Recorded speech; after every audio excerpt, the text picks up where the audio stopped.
So thank you everyone for being here. Just to let you know that I'm going to put this up on YouTube and then I'm going to put it onto Facebook. So if any of you don't want, whoops, let me let somebody else in. If anybody is not happy with your image being on Facebook at the side, then do, put on, don't show your image. But it would be lovely to see you all. And it is an informal chat, really. Welcome, Jude. Good to see you. Feel free to unmute yourselves, everyone. So, um, delighted to see you all. Welcome to everyone who's here, and welcome to everyone who's going to be listening to the recording later on. Lovely to see you all. I'm Margaret Gray. This is my colleague Carol Taylor and Jorge Lancinta, and we are going to introduce ourselves a little bit in a moment. But as I go Virgo Ascendant, I'm going to share my screen and put up a little mini PowerPoint so that it keeps my Mercury in Pisces on track, basically. So let us start with, let me let somebody in. Oh, I'm making a mess here. There we go, slideshow from beginning. And if I suddenly interrupt myself, I'm just letting more people in, so apologies. Can everybody see the slideshow? Yeah. Yes. Okay, perfect. So we've introduced ourselves. This is the kind of rough idea of a program. It's not going to be a very long evening, but it's really to introduce ourselves and mostly not to bore you with all our history, but to tell you a little bit about why we are interested in psychological astrology, why we're here. And we're going to look at what is psychological astrology, how it's different to other approaches, because at the moment, of course, you're probably seeing a lot of interest in traditional astrology. So we'll just talk a little bit about what psychological astrology offers that's a little bit different to other approaches. It's not better or worse, it's just different. And the most important thing is, how can psychological astrology help all of us in our daily life? For me, astrology needs to be a practical tool. It needs to be something that we can use, that we can engage with, and that really helps us on a daily basis, and that we can support our clients with it, so that when they come to us, they go away from a reading feeling that they've gained something that will really help them on a daily basis. So let me just let somebody else in. Sorry, my apologies. Admit everyone. Here we go. So also we're going to look at the topic of fate, free will, and choice a little bit, because that's a big question that often comes up with astrology, and where I think we differ a little bit as psychological astrologers from traditional astrologers. We're also going to talk about the certificate course in psychological astrology that the three of us are going to be teaching in the new year, in case anyone's interested. We also very kindly have a volunteer chart, which we're going to put up just to really give you a little bit of a taster of how we all work. And we're going to have lots of time for questions and answers. So I'm going to stop sharing for a minute because I want to welcome all the new people who joined us. And we're going to really spend just a few minutes introducing ourselves. So I'm Margaret Gray. I have been a psychological astrologer and relationship astrologer for many, many years, really probably for well over 30 years, which kind of gives you a rough idea of my age. But I studied with Liz Green many years ago at the CPA, and from the start, I just loved psychological astrology, maybe because, of course, by then I'd done my MSW, so I was also a therapist, and the two really blended really well together. So I've been teaching psychological astrology for about 20 years, mostly in person until pre-COVID, of course, when we all went online. And I taught in Ireland, I taught in the UK, and I did courses in Hawaii when I was there. And I always loved the kind of supportive dynamics that come up when people are together studying psychological astrology, because it's really a self-study, it's a self-exploration. And so it's really very, very exciting to do that together. I also do work as a psychotherapist, mostly with couples, also with individuals, and I blend the two. Some of my work is both, I have three hats on, psychological astrology, or relationship astrology, psychotherapy, and then the two blended together. But of course, there's always an overlap. So I encourage any of you, if you are therapists of any kind, I think psychological astrology is really supportive of you as a therapist. You don't have to be a therapist, but I think it really kind of really suits anybody who is, because it just blends in so nicely. 2016, I set up Relationship and Astrology with Armand Diaz, my wonderful colleague, and we then renamed it recently as the Center for Relationships and Astrology. And at the start, Armand and I started teaching psychological astrology because we realized that a lot of people were coming to learn about relationship astrology without having the foundations. And so we started doing the course there. We've been running it for several years. I've been the kind of main person that's been doing it all along. And then there's been different people doing it with me, which is really wonderful because then it's much more enriching to have, other people contributing. And this year, I'm so delighted my two colleagues here are going to be teaching it with me and bringing their wealth of information to it. So that's really a little bit about me. And now I'm going to invite Carol and Jorge to say a little bit about yourselves and your background and what brought you to psychological astrology. Carol, I don't know if you want to start, just because I can see you in the corner of my Zoom there. Sure. Thanks, Margaret. And some of you already know me, I think, through the Faculty of Astrological Studies. So that's been a home for me, I guess, for the last 23 years. I'm not at the faculty anymore, but that was a very long association, and that's where I did my training. I became interested, first of all, in astrology in the mid-90s, and I found my way to the faculty and sort of fell in love with what the faculty was doing at the time and since. Not it's not overtly a psychological school, and yet I think the thrust of the faculty's courses and its approach was always sort of psychological stroke archetypal. Certainly, I wanted to bring that element to the work that I did there. And so I did my diploma there. I worked for the faculty for about, 23 years in total, and covered quite a lot of different jobs and roles there. I was the president for a while. I was the vice president for a long time, director of studies. I started their online courses in 2018. I ran the summer school for many years.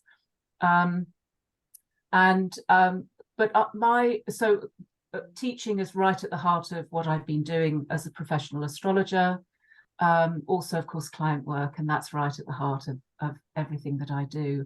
I'm not a trained psychotherapist. I've done a number of counselling courses, specifically focused around person-centred counselling, but I'm deeply interested in depth psychology. I'm very interested in Jung. I'm currently a lecturer on the MA in cultural astronomy and astrology at the University of Wales. And part of what brought me in there was an interest in Jung and Jung's model of the psyche and so on. So I have had an academic interest in that, but also very much a practitioner's interest, which is, it's right at the heart of things for me. So deep interest in psychology, in the links between psychology and astrology, Jung's influence on astrology, how we can bring that model in, astrology as a tool for self-understanding, self-development. That was really why I came in, without a firm idea that I wanted to be a professional astrologer right from the start. It was really about my own self-discovery. So that's at the heart of my experience as well. Also a deep love of mythology, symbolism, and so on. So a lot of different things in the mix there. I also, back in the dim and distant past, used to be a reflexologist for quite a number of years, working with clients with immune-related illnesses, and that overlapped with my training as an astrologer. So there was a big piece of work there about the encompassing of the notion of health and psychological aspects of health and so on. So that's also an interest. Yeah, absolutely delighted to be here and delighted to be working with Margaret and with Jorge as well.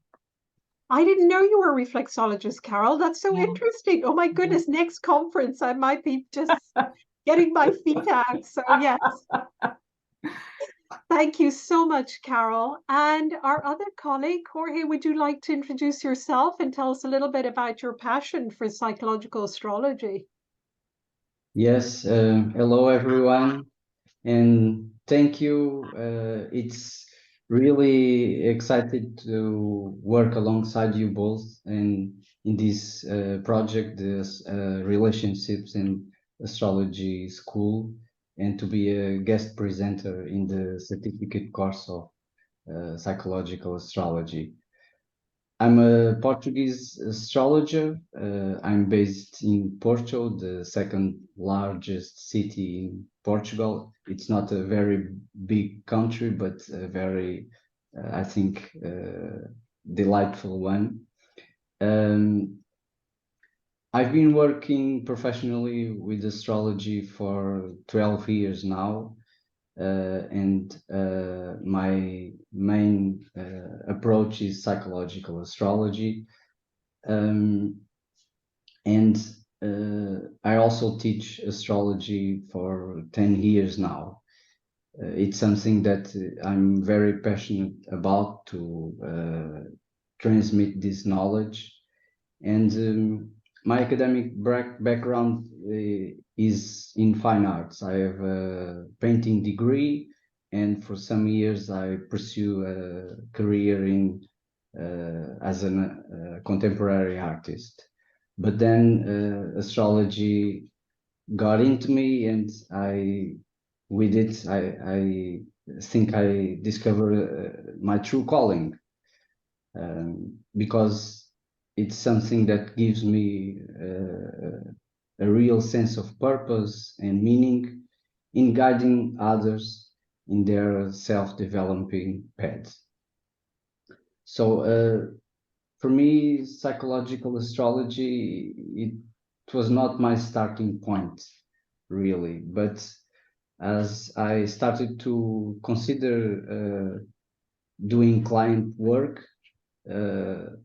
I immediately felt that I needed more than just astrological skills, but also when we have someone that is talking about their needs, their struggles, their inner struggles, we have to know more about people. It's like if you want to be a financial astrologer, you have to know something about finance. So for me, psychology was something that I thought about to study more. I'm not a psychologist, and Margaret, as you said, I don't think to be a psychological astrologer we have to be a psychologist, but certainly helps a lot, and it's a very good starting point. But to work with people, we need to know about people. So I think psychological astrology is that blending of astrology with psychological insights and a model that fits this kind of way of looking at the universe that is astrology. So thank you for inviting me to be part of this project, and I'm very delighted to work with you.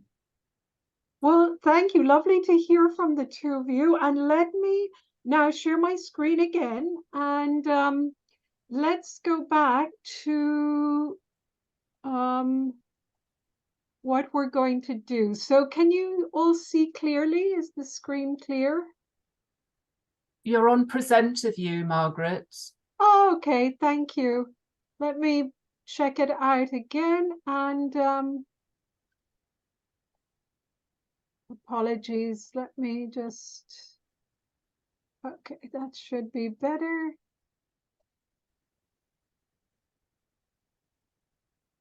full screen and share screen. I haven't quite found a way to do this neatly yet with Zoom. Can you see it clearly now? Perfect. Okay, let me go back to, okay, that should be, okay, that's fine. Actually, this is the slide I needed anyway. Perfect. So when we're asking what is psychological astrology, I have this definition on my website because this struck me so many years ago. I love this. I think it's kind of one of those classics, just a reminder that psychology comes from the Greek psyche. So it doesn't just mean mind. People often think it's about the study of the mind, but it's our breath, our spirit, our soul. So really, when we're talking about psychological astrology, there's quite a big overlap with evolutionary astrology. And I think one of the differences that maybe psychological astrology doesn't work so much exclusively with the nodes as much as evolutionary astrologers do, or we don't focus as much, I should say. But really, we also work with the soul, with the spirit, with something that is deeper within. It's not just a mental process. And of course, we work with the emotions.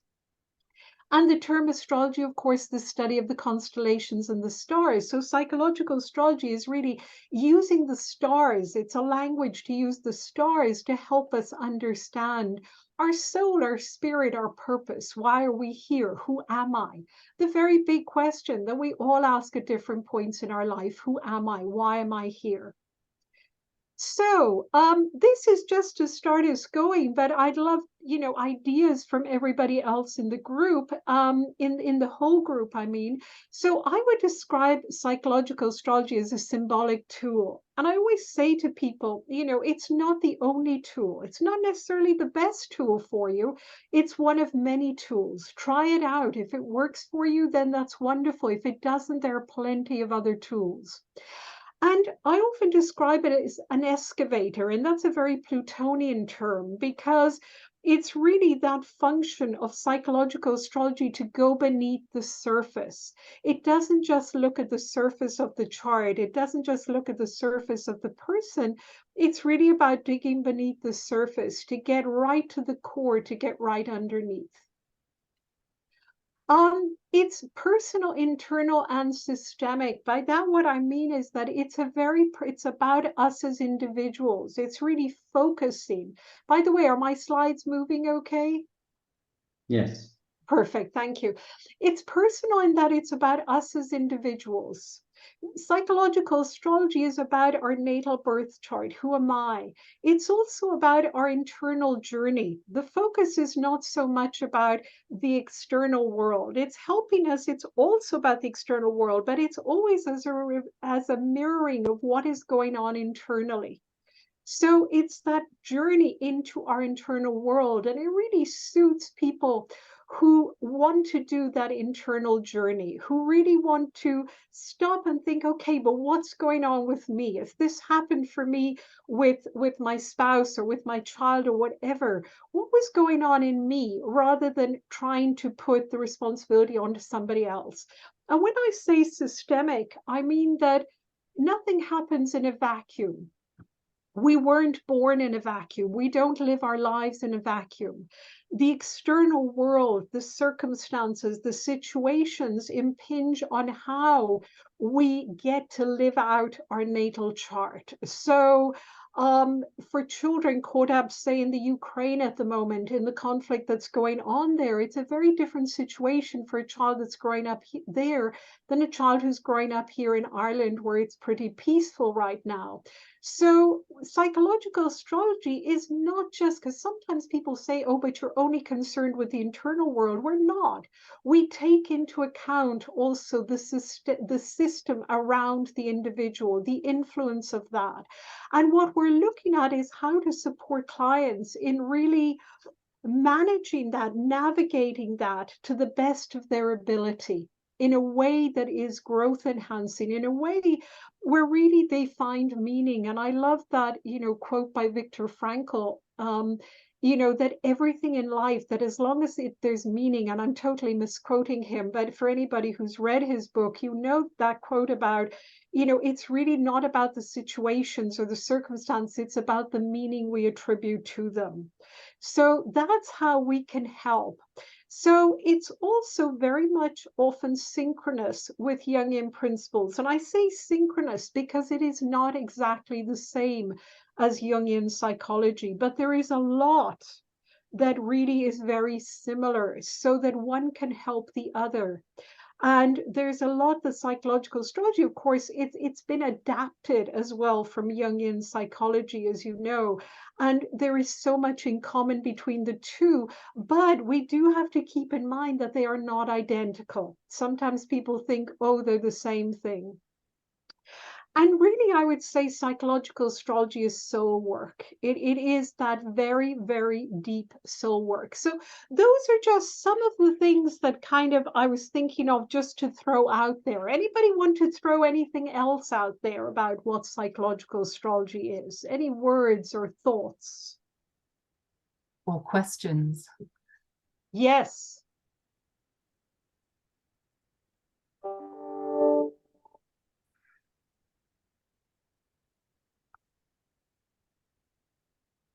Anybody got any thoughts about what it might be or what it might not be?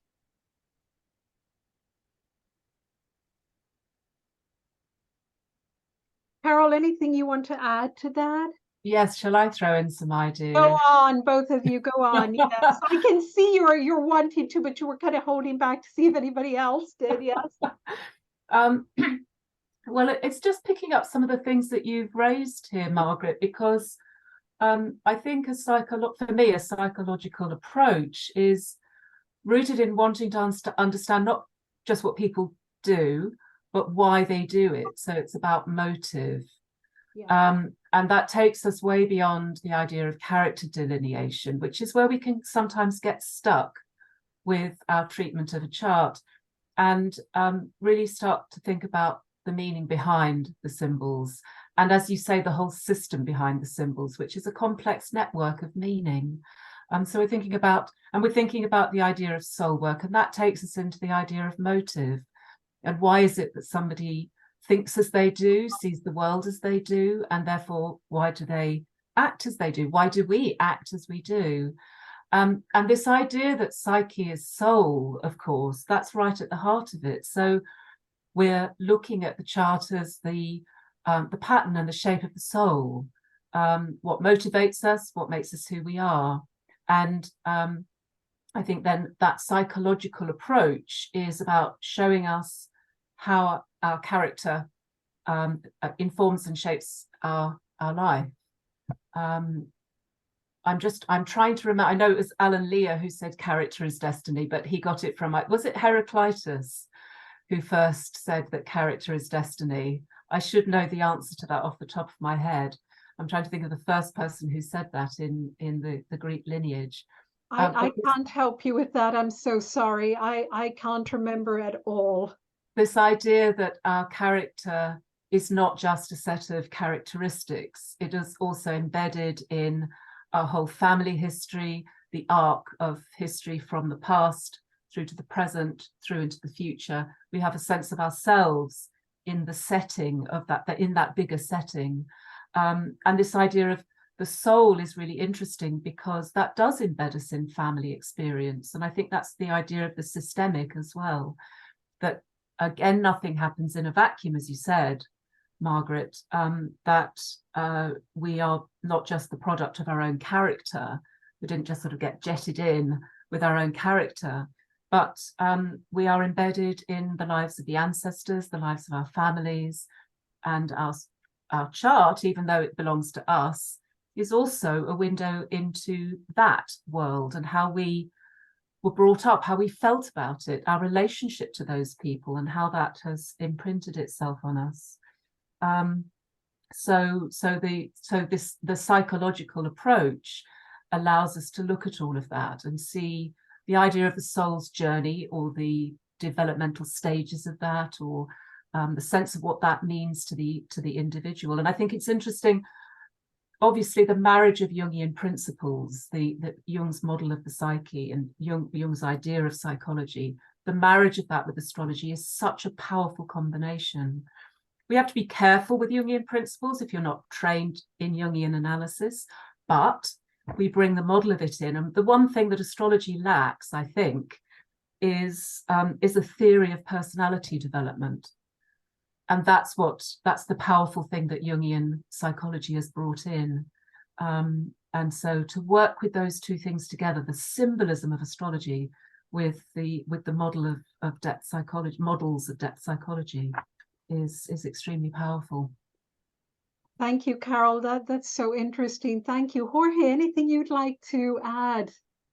To continue with Jung, I would bring something that he said, that we have to make a relationship with the unconscious. And I think astrology, it's excellent tool to do that work, to see in our own charts something that might be unconscious to us, our needs, our inner struggles, our conflicts, and integrating that in a whole. The purpose of life is not just to be good and battle the bad. To Jung, it's about integrating a whole functional psyche. It's about wholeness, and we see that in the chart. It's a mandala. It's something that we can see as a symbol of unity, integration, and also in a very personal way, but integrated in a larger scheme, a larger system. So for me, that's the marvelous thing about astrology. It permits us to do that inner personal work, integrated with a relationship and a connection with something larger than us. So creating meaning for our own individual path. So psychological astrology, as you both said, I think it's the approach that aligns with this. Thank you so much. And you know, moving on from there, and some of these things we've already said, but you know, there may be something here also that we haven't mentioned of what it can offer us. And I think something, you know, out of that list, what strikes me is, you know, self-responsibility. And I think this brings up a little bit the issue of why psychological astrology is not so popular at the moment. And I was thinking about this the last few days, and I was thinking it's interesting how when the world is in a state of very big chaos, which we clearly are at the moment, Pluto is going through the last degrees of Capricorn. There's a lot of clearing out. There's a lot of toxicity coming up. There's a lot of challenges coming up individually and globally. And I think that during those times, it's as if, you know, sometimes there is an attraction to tools that give direct answers that are very much kind of, you know, these are your planets and this is what they mean and that's it. And I think sometimes initially, particularly when the chaos is really big and there's a lot of fear around, there's almost a reluctance to really explore a little bit more that realm of self-responsibility, self-exploration. It's like there's too much chaos, and there's a fear of if I go internally, maybe I'll find even more chaos. And so I'm wondering, it's really more a question. I'm wondering if that's the current attraction to traditional astrology, and why psychological astrology has gone a little bit more on the back burner. And of course, these things go in phases. I remember there was a phase when evolutionary astrology was at its peak, and then that's also kind of really on the back burner a little bit because it has similarities with psychological astrology. And similarly, you know, it's really about exploring ourselves and the sense of meaning. So I think maybe traditional astrology is just giving people something concrete to hang on to. It's almost like parentifying astrology and the astrologer. And that's certainly something. We don't fall in that role of psychological astrologers. We are supporting the person in their own self-exploration. So we're really helping clients to find their own sense of meaning, their self-knowledge, and ultimately to have greater choices. And I think if as astrologers we're a little bit dogmatic in what we say about a chart, that gives people a little less flexibility and room, but also less responsibility. Sometimes it's easier, isn't it, to be told this is what you need to do, rather than say, I really trust that you'll know what to do yourself, which is, based on this, that, and the other. I think psychological astrology ultimately can offer people a sense of peace. So what I mean by that is almost like a sense of inner peace, because the more we get to know each other, the easier it is to find peace within ourselves. We're not looking for answers outside. We go inward rather than outward. And I think that's where we find a sense of inner peace, even if there's chaos around us. And that's something crucial in terms of our survival. And as Jorge, you've mentioned, that ease in relationships, that it's all about relationships. We all relate to each other.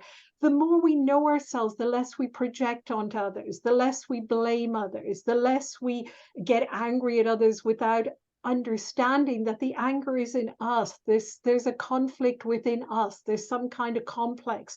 Something has been triggered. And ultimately, how somebody else responds to us, that's about them, but how we respond is about us. So I think those are some of the things. Anything else that anybody wants to add to what it can offer? I was thinking about two things that were coming to mind as we've been talking. The first one is kind of more of a psychological model, which is, I think they call it IFS, which is about the parts of us. And I was thinking about that in terms of the birth chart and our different planets in our different signs and houses, and how a psychological astrology and self-awareness could hopefully get us in touch with the whole of us, all of the parts of us. Yes. And that we sometimes don't function on all of the parts, or only the parts that we're used to, or that we avoid other parts of us. So I was thinking about that, and also what brings somebody looking for support or answers or awareness, and I'd imagine it's really often it is because something's happened to them. They've experienced something, and it's difficult, or it's confusing. So I think there's something about the environment, the external. I know it's an internal process, but the external part is also important in terms of what brings somebody along, and what is it they're sort of struggling with. And I suppose that's the window in, isn't it, into the chart and the whole process of self-awareness. I think you're completely sorry. Yeah. Sorry, Carol, go ahead. Yeah. Oh, I was just going to say, I think you're completely right. And people don't come to see astrologers because everything's fine. They come because they've experienced something that they don't understand, or that's traumatic, or that's blown them off course. And those are the circumstances under which an astrologer would see a client. And there's a huge responsibility in that.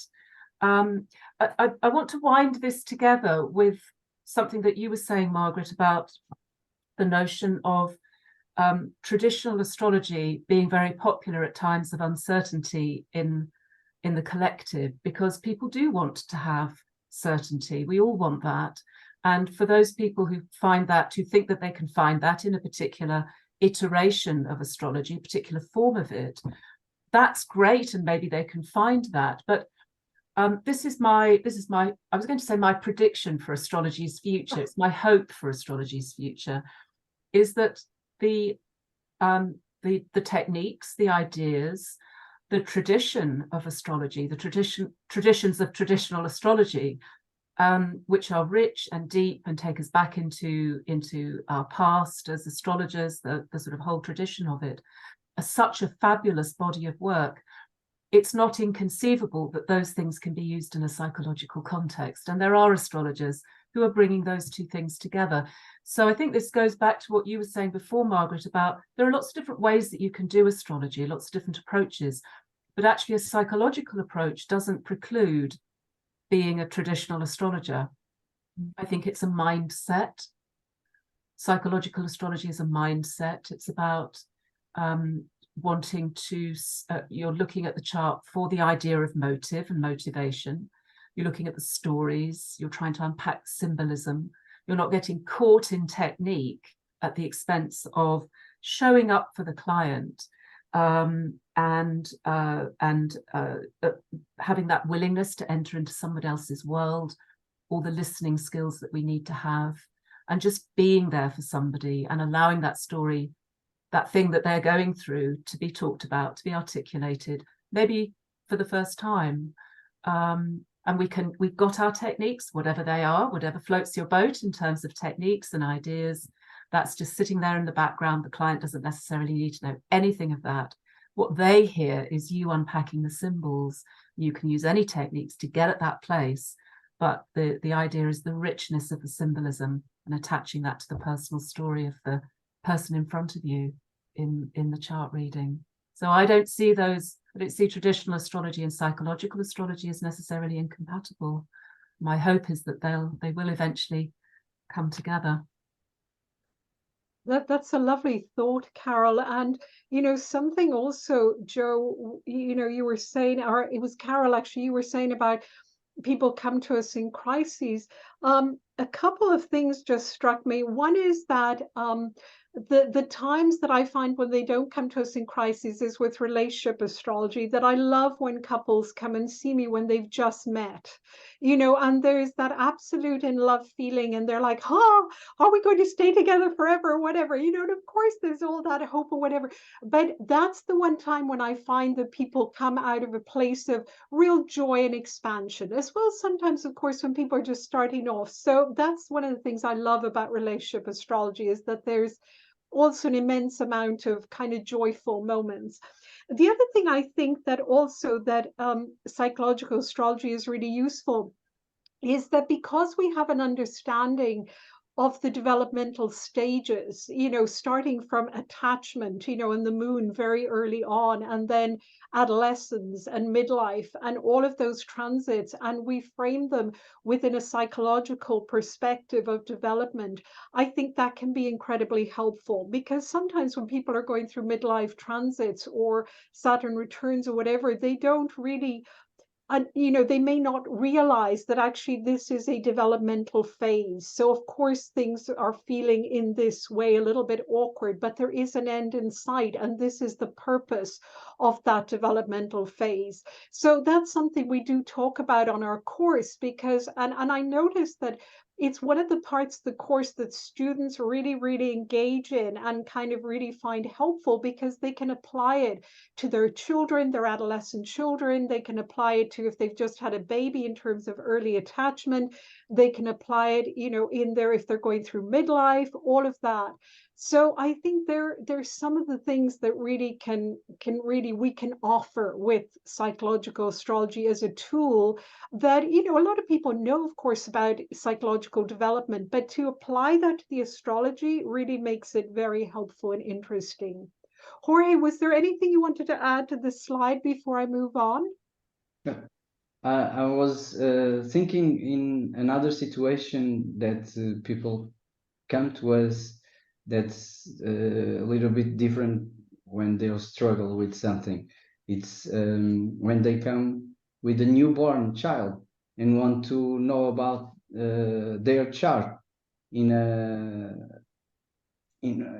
trying to be better parents to them. So, and that's also a tool for understanding and creating a better attunement to a newborn child. So I think astrology there can be very helpful, but it takes a lot of responsibility to do a chart of a newborn child. And I agree with you. Yes, and it's such an amazing thing, isn't it? yes, I've done some charts for newborns, and it's a very special thing to do. And I think only psychological astrology can do this as helpful and meaningful and responsible way, because other approaches, I think, would be very damaging, probably limiting. Your son will become this, become that, and focusing in events. I think psychological astrology is more a tool for creating meaning. It doesn't focus so much on what happens, the facts, but the facts is like a relationship breakout. If you break up with someone, it could be a very liberating thing, but also it could be a very painful process.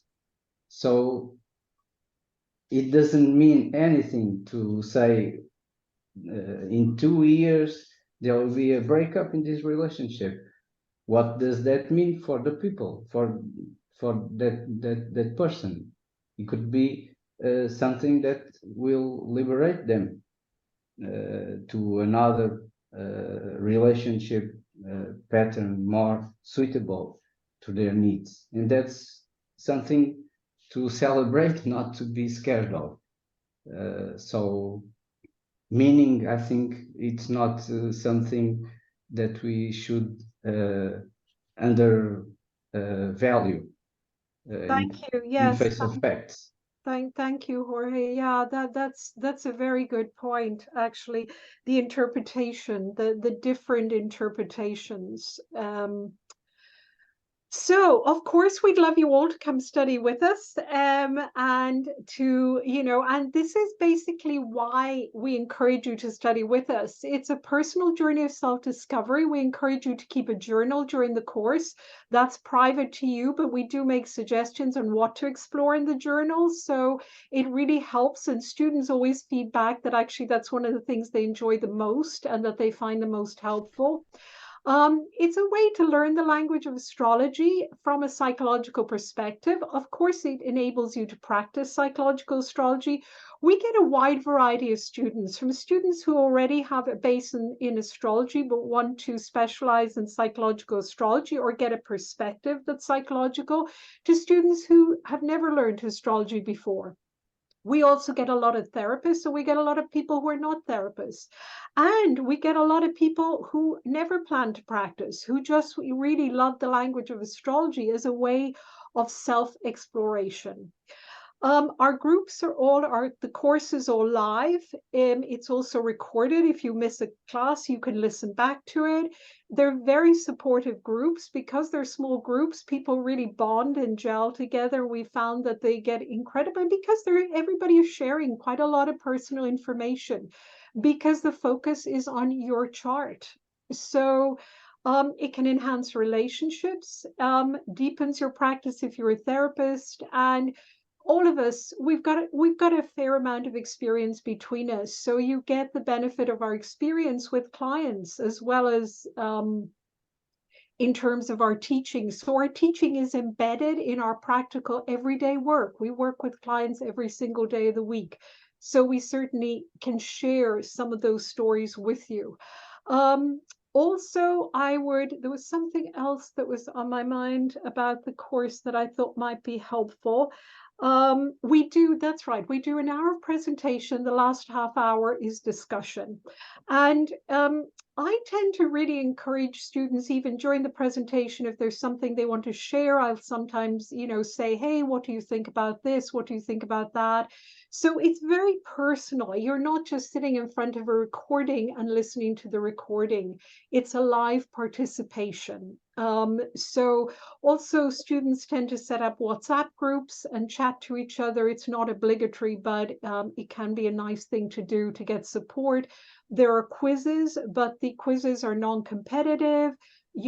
Everybody writes on Teachable, so everybody shares, everybody can look up books.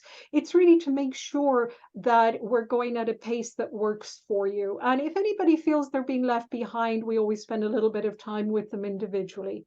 So that's just a little bit of why. I think I already said this. Includes the houses, the signs, the planets, looks at transits, developmental cycles. And it's just so nice to connect with your tribe. As Pluto's going into Aquarius, we're all looking for a tribe. So if your tribe is psychological astrology, then please connect with us. And by the way, we also have mentoring groups after the course that you can join, which means that they're great practice groups to maintain that connection with each other and to maintain your practice. So if you're starting to see clients, or if you've already been seeing clients, it's great to have a group where you can just come and say, oh my goodness, I had a really challenging situation. I had no idea what to say to a client. What do you think? It's the same as those of us who are therapists. We have supervision that we can go to and say, oh my goodness, I think I messed up or whatever. So nothing quite like having that support around you with people who speak the same language and who are there to support you. So it's also a fun course. We do have fun on it. And it's really very supportive. Anything else, Carol or Jorge, that you want to add about the course itself that I left out? No, I don't think so. I think it's great that you've emphasized this personal connection and the fact that it's a smaller group, and there is there's lots of opportunity to ask questions, to feel involved, not just to watch videos, as you say, or do reading. And it's actually, there's a strongly participatory element. As we want you to learn, we want the students to learn at their own pace, make their own relationship to astrology, and really take this into their soul, into their practice. So it's about making that very it's about the relationship with the people in the group, the trust that's built up there, and feeling safe to connect, to ask questions, to bring your own questions and questions from your own chart, for instance.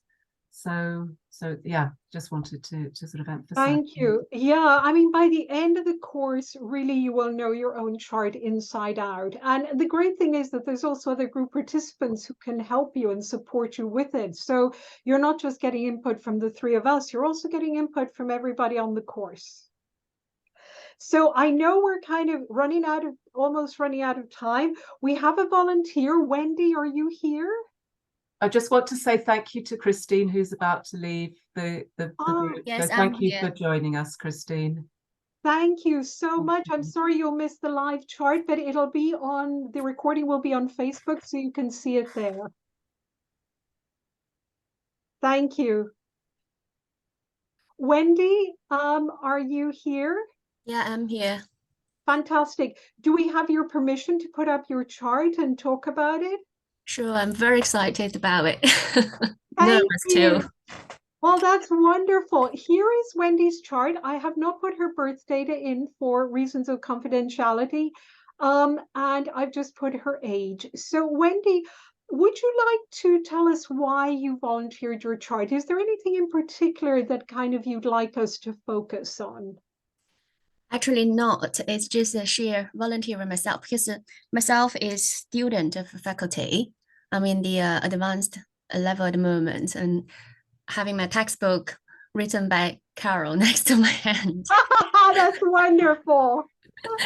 So yes, being a student, of course, we have been investigating ourselves so many times, and also faculties providing this more of a psychological approach to the astrology. I'd just like to have several pair of fresh eyes, mind, just give me more inspiration and more profound interpretations for my own psyche world. So absolutely, it's so hard to look at our own chart, isn't it? I always kind of give my chart to my friends and colleagues to look at because there's no way. So I did also, just to let you all know, this is the chart with the transits, and I'm just putting this up because this might give everybody in the group a sense of where your eye is drawn to, you know, where you're kind of, often when I'm doing, you know, client charts, I mean, I actually write the transits by hand around the chart, and it really helps me to focus in on where is this person at right now, what is the kind of main thing that's going on. And of course, we talked about developmental cycles, and here you are in your Uranus opposition. So you're right at the end of the midlife transits. So this Uranus opposition is pretty powerful because for you, it's right near your IC down there. So I would imagine that it is a time where you're really breaking through something, breaking out of something. And so I think certainly my focus is in terms of the natal chart is there, but that's just an initial. So I just wanted to put that up quickly. And let's go back to the natal chart. Who'd like to start? Carol, Jorge, who'd like to dive in? I can start. One thing for me, looking at the chart, I think there's 3 essential points: moon, sun, and ascendant. And here we can set up and see a development path. And that for me, it's paramount in orienting someone in developing their life purpose. So starting at the moon, because the moon is our starting point in life, that's the needs that we need to address when we are a child. But along our lives still has importance, of course. But seeing here 11th house Cancer moon, I would say Wendy needs to really connect emotionally with the group and the community around her. So in an initial phase, maybe to be taken care of in that group and that environment, and also responding to others' needs as a caregiver too. But if we just stay on this moon phase, it's an empowered mood. So we have to develop our sense of purpose. So here the ascendant in Leo, really the calling is to develop a real sense of self, to find your own voice, to express yourself creatively, and maybe not get out of the group, but to experience yourself creatively and finding that unique voice you have. And I think with the sun in the 5th house, it also points to that. So it has to developing real sense of individual self. And sorry, Jorge, thank you. Jorge, sorry, was there something else you wanted to add? Shall we just go to Carol a moment and just see if there's something? Thank you. We'll come back, Jorge, to you as well. Carol, anything you wanted, anything that particularly struck you as well about the chart? I'm interested in what's here, of course, but I'm also interested in what isn't here. And one of the first things that I do when I look at a chart is to think about the polarity, mode, and element balance. And of course, Wendy, I'm sure that you're no stranger to this, and you know that you don't have any planets in air signs. There's no personal or social planets in air signs. And so it seems to me that that could be maybe from more of an unconscious place sometimes, but quite a powerful driving force. And so it's perhaps the things that we attach to air, the skills of communication, articulating ideas, interactions with people, relationships, those things can be very powerful and a very powerful motivator. But perhaps things that you, a side of your life or a side of your character, which you feel you've had to work very hard at, or that don't always come naturally. The idea of, I'm thinking of your motivation perhaps for studying astrology, and is there something there about finding astrology very valuable as a reflective tool? The idea of journaling, for instance, of writing, of actually being able to get your thoughts onto paper, as an important tool for being able to reflect, to stand back from situations. Your strongest suits in terms of the elements of fire and earth. So there's a lot of capacity there to act, a desire to act, and the practicality of earth married together with the vision of fire. But it's that combination is very immediate. It's what's immediately around me at the moment. And air is that capacity to be able to stand back and reflect and think and distance and be objective.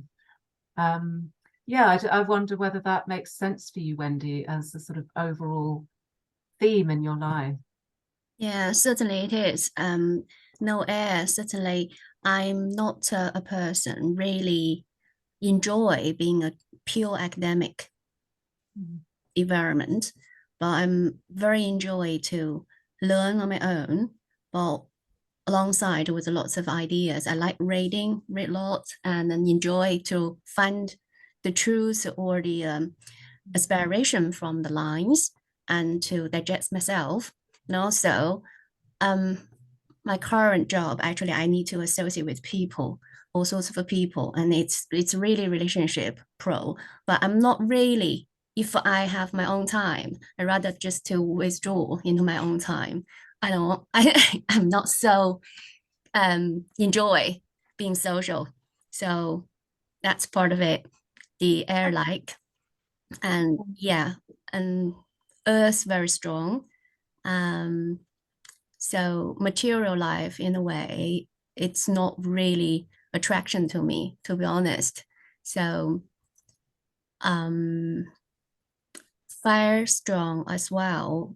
Yes, intuition, imagination, and it just sometimes this sparks. And I like to write. If I got idea, I just really need to vocal out or write it out. I like people to see it, either people comment or not, or any kind of comments. I don't really care about it. I just need to convey the idea, and I hope I can inspire some people who can pick up the idea. So that's it. Yes. Yeah. Wendy, I do wonder, thank you. I mean, I do wonder also, you're talking about writing, and you've got Mercury trine your Chiron. So I do wonder if through your writing you can actually offer people healing. And I know that's such a new agey word, but I mean, you can really help them in some way, because through that, through that Chiron could come through your writing. So, and that Mercury in Capricorn is so skilled at really choosing words very carefully. It's like at really choosing the best words. So I do wonder if, but also the other thing I wanted to mention, following on from what Jorge was saying about the moon, is, of course, I'm always interested in attachment. And so I'm looking at your moon in aspect to Saturn, Uranus, and Pluto. And it's not that you need to discuss it in this forum if it's not comfortable, but if you were my client, I would be asking you, you know, what was going on for you when you were about 6 months old and 7 months old? Because that would have been by progression. Your moon would have been exact with Pluto and with Uranus. So whether you experienced as a child some sense of kind of abandonment, and I always say this to clients as well, though, abandonment for a child can be mother out of the room or parents out of the room for just 10 minutes longer than they can tolerate. But that might be just interesting because you've got that moon in Cancer is so sensitive and so intuitive, and so connected. I imagine you get a lot of information through it. But I do wonder, you know, what that early attachment was like for you. So maybe just something for you to keep in mind and to explore for yourself if there's any way of knowing what was going on. I think progressions, both converse and otherwise, can be so helpful really in terms of, you know, finding out information with that Sun Pluto and Sun Uranus. I Yeah. know, sorry, yeah, Wendy?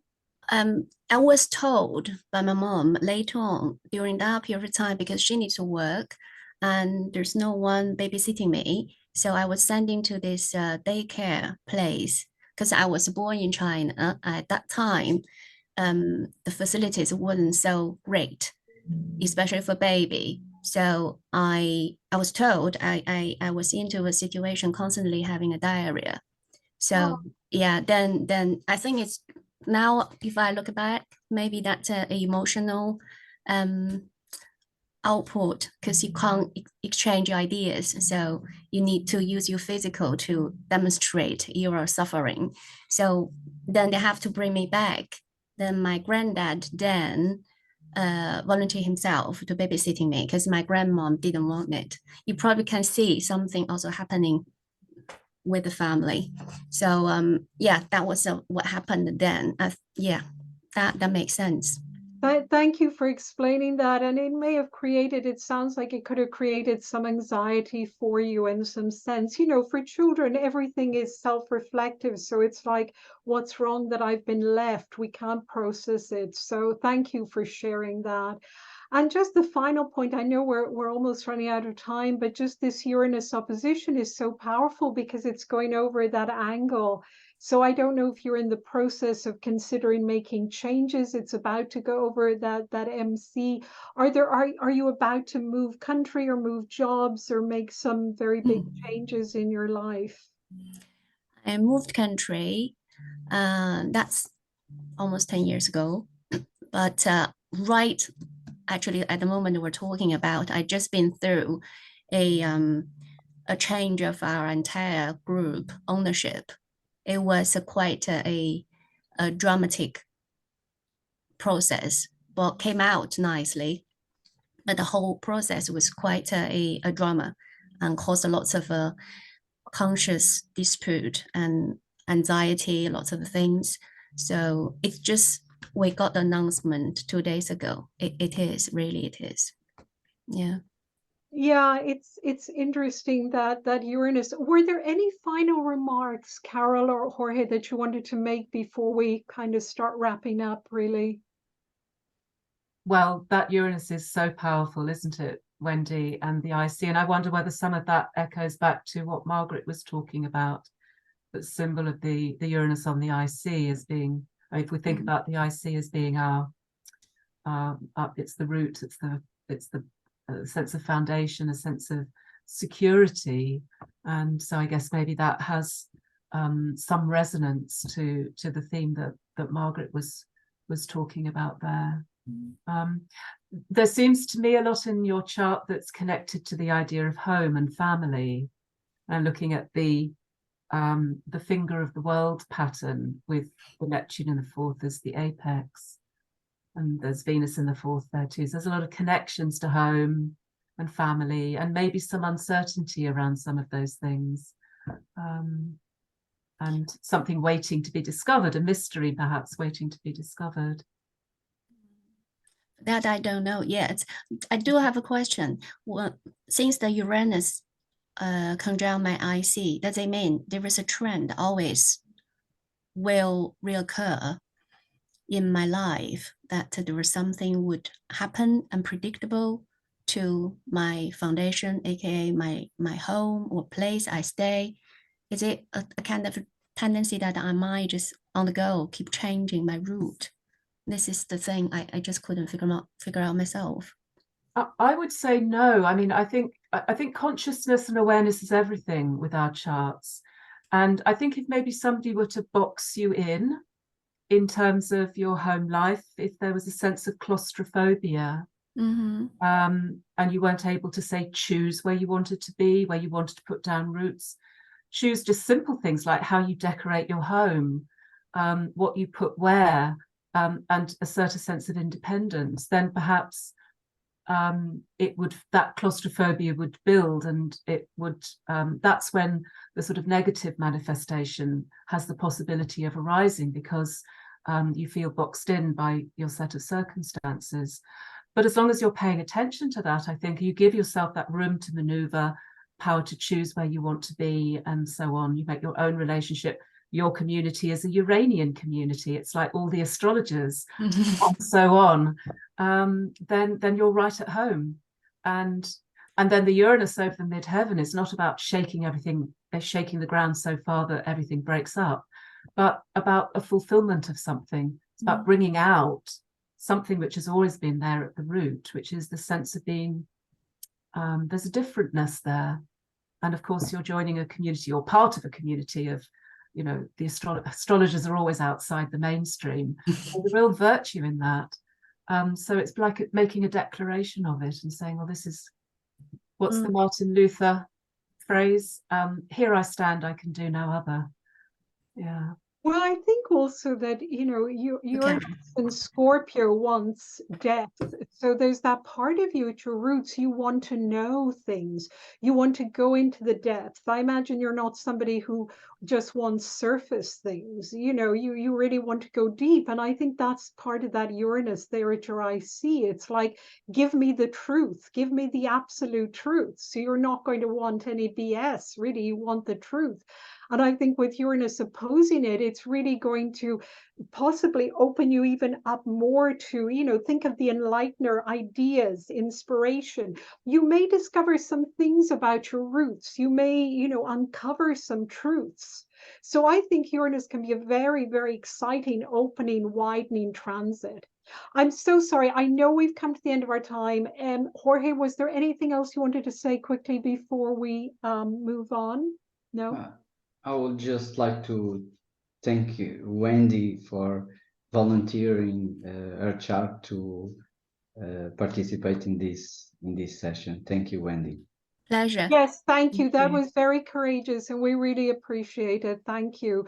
And I'm going to stop sharing in a moment for any questions and answers. If you're interested in our course, this is the information. It'll be on the recording. Just go to the website and you will find everything about the course.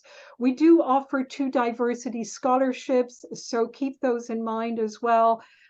They cover the full fees, they cover everything. So, and the early bird rate is the 26th of December. Are there any questions anybody would like to ask any of us or all of us? Do unmute yourselves.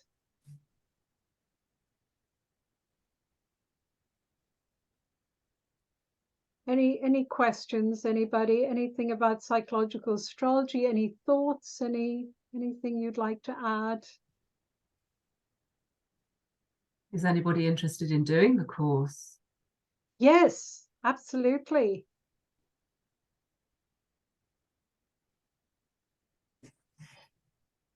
Well, if there are no questions, we're going to close the evening.